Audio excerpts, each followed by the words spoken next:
শুনিলো চাকৰি নাপালো এতিয়া কি কৰো ক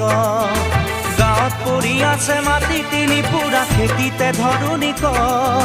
পঢ়িলো শুনিলো চাকৰি নাপালো এতিয়া কি কৰো ক গাঁৱত পৰি আছে মাটি তিনি পুৰা খেতিতে ধৰুনি ক নাঙলৰ মুঠিতে কিমান শকতি আজি বুজি পালো মই খেতিত ধৰিলেও কঠীয়া ৰুবলৈ ঘৰত মোৰ কোন আছে ক অ নব মোলৈ এজনী ছোৱালী চালি নে নাই অ নব মোলৈ এজনী ছোৱালী চালি